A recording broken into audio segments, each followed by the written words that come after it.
The ration sheet listed 900 calories. The regulation required 2. 800. March 1945. Near Trier, Germany. Captain Robert Hayes folded the meal report beside a cold cup of coffee. The paperwork looked clean. 72 SS prisoners remained inside the enclosure. 2 American guards had been carried out 3 nights earlier. 1 had lost 6 teeth. The gate was open now. It had not been opened that morning. 3 field tables stood beside the prisoner mess hall. A 3rd table had been added after noon. Hayes walked past it once, then again. The same stew kettles used for the prisoners had been moved beside the officers' building. No explanation followed. Rain hit the wire fence. A corporal watched the kitchen detail carry 12 extra trays across the mud. Nobody spoke to him. The report stayed on the desk for 4 hours before anyone touched it again. This is what Patton did. Before we continue, make sure you subscribe. We tell the stories about World War II that official ration reports tried to bury. Robert Hayes, Cleveland, age 34. He'd been a rear area mess officer for 11 months. He'd seen frozen supply trucks, amputees waiting for morphine, and German civilians trading watches for flour. But he'd never seen a ration order written like this. The camp sat 9 miles outside Trier beside a damaged rail spur the Third Army had used since February. The enclosure held 72 SS prisoners. 43 had been captured near Bitburg. 19 came from a shattered transport column west of the Moselle River. 10 more arrived after a firefight near Prum. The Americans guarding them numbered 14. 2 guards were attacked after midnight on March 11th. 1 suffered a broken jaw. The other lost consciousness beside the fence line. Neither prisoner escaped. By sunrise, the enclosure commander issued a new ration order. 900 calories per prisoner. No meat, no coffee. 1 ladle of potato soup twice daily. The official army regulations still listed 2. 800 calories as the minimum prisoner ration for labor-capable detainees. The difference appeared in separate columns on the same report. Hayes noticed it immediately. So did the cooks. The kitchen staff prepared 216 fewer pounds of food across the next 72 hours. The prisoners stopped speaking during meal lines. 3 collapsed beside the wash barrels on the 2nd day. A medic recorded 1 body temperature at 95 degrees. The enclosure commander defended the order in 1 sentence. 2 Americans were beaten in there.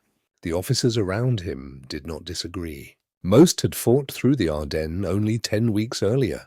Several had seen SS units shoot surrendering prisoners near Malmedy. Nobody inside the camp believed the prisoners deserved comfort. That was not the problem. The problem was the paperwork. The order was unofficial. No court-martial had been held. No reduction had been approved by Corps Command. Hayes understood what that meant. If 1 prisoner died under a starvation ration, the responsibility would move upward fast. The SS prisoner camp Trier reports already passed through Third Army logistics every 48 hours. 1 wrong column could reach headquarters before the week ended. Hayes carried the report to Major Thomas Reed before dawn on March 14th. Reed read the calorie figures twice. Then he ordered a 2nd copy made for Corps headquarters. The jeep left at 07:40. The jeep reached Corps headquarters before noon. The report did not stay buried. Major Reed already knew the danger was larger than food. Third Army camps were filling faster every week. More than 2. 000 German prisoners had moved through temporary holding sites near Trier since February. Most were regular Wehrmacht soldiers. SS prisoners changed everything. Guards watched them differently. Officers wrote different orders around them. Reed understood that part. He had fought in Sicily in 1943. He had seen dead Americans beside roads cut by retreating German units. He also understood something else. If starvation entered the paperwork system once, it would spread. One camp commander would copy another. One punishment order would become routine. By March 1945, fuel shortages already reduced deliveries across several detention camps west of the Rhine. Nobody at Corps headquarters wanted inspectors studying ration numbers too closely. Rain hit the windows. The report stayed open on the desk. James Walker, Philadelphia, age 41. He'd been a provost officer for 14 years. He'd seen prison riots, deserters in chains, and German civilians beaten by retreating SS troops. But he'd never seen an American ration order reduced below regulation without written authorization. Walker inspected the camp personally that afternoon. He counted the food trays himself. 900 calories. The kitchen ledger confirmed it. The prisoners received less food than labor standards required under Army detention policy. 2 sentences deeper into the report, Walker found the reason: guard assault, retaliation measure. The phrase had not been approved by legal command. That mattered more than the calories. Punishment meant intent. Intent meant investigation. Walker walked the enclosure before sunset. 3 prisoners sat against the fence posts wrapped in grey blankets. One could not stand during evening count. A medic requested extra bread. The request was denied. Nobody raised their voice. That was the worst part. The order had already become normal. Walker returned to headquarters with the inspection copy folded inside his coat pocket. He spoke to Colonel Harris for less than 4 minutes. Harris understood the impossibility immediately.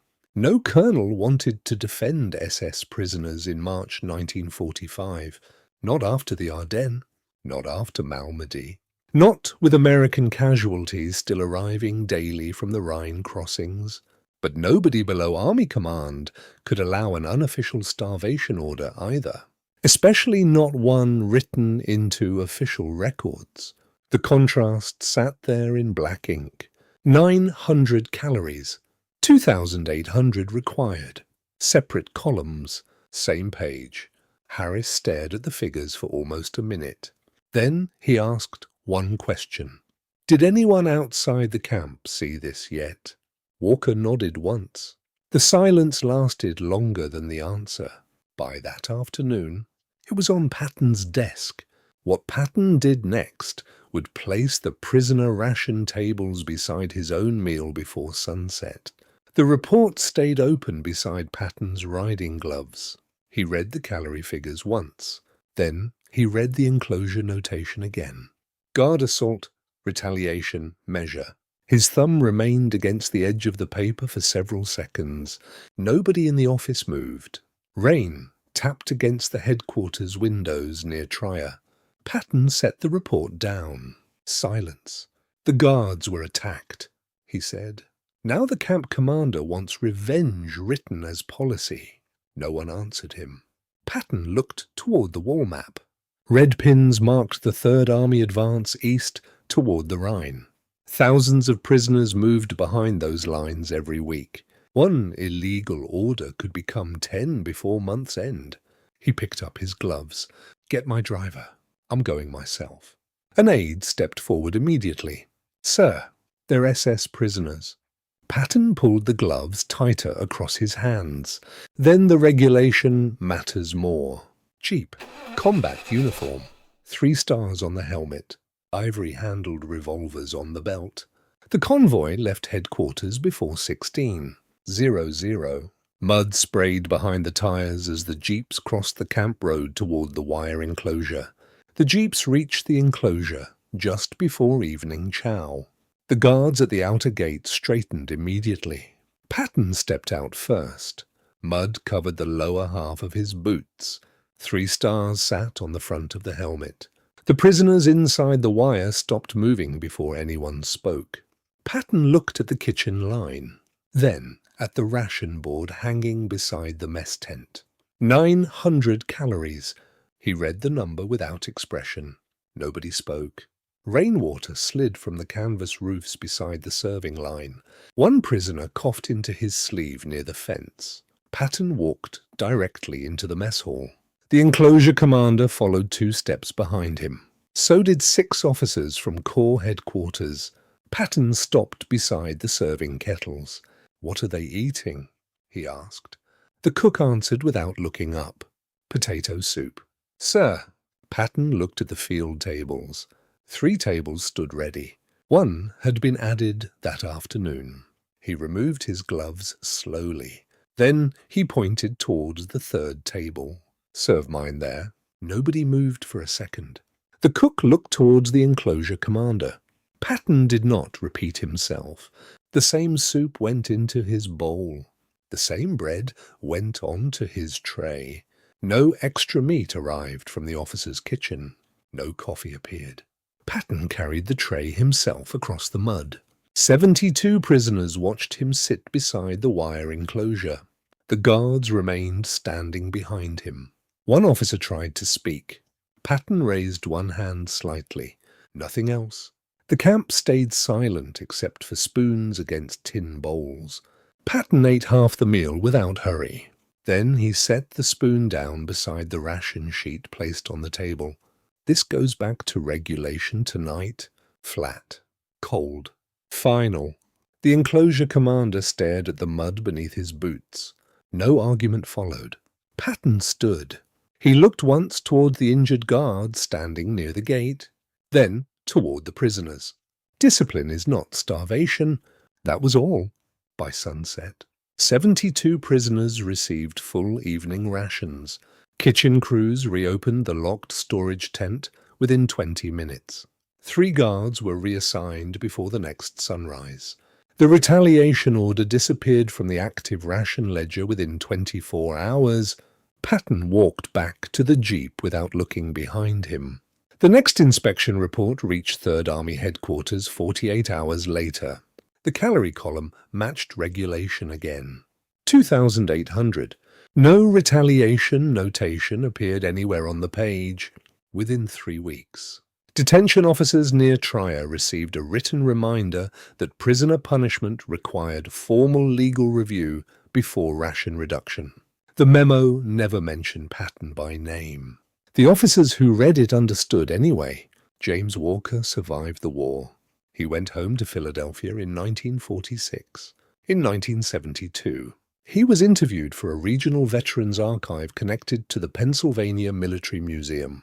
He said, "I remember the steam coming off that soup in the rain.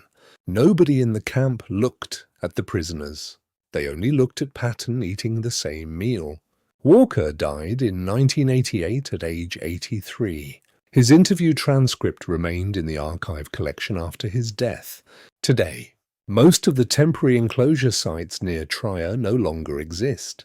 If you visit the region near the Moselle River, several wartime detention areas are marked only by small local memorial plaques and preserved rail foundations used during the final months of the war. Patton never mentioned the incident publicly. He never talked about it in his diary. Inspections matter most where discipline begins to decay. The guards had been attacked. Nobody questioned that. Many officers believed harsh treatment against SS prisoners was justified after what American troops had seen across Europe in 1944 and 1945. But starvation changed the meaning of discipline once it entered official paperwork. That was the line Patton refused to cross. Would you have reduced food after an attack or done what Patton did? Let us know in the comments. If this story stayed with you, the full Patton playlist is linked below. Every episode goes deeper into the decisions that shaped the war. There is one more decision from this period of the war that nobody talks about. It is in the playlist.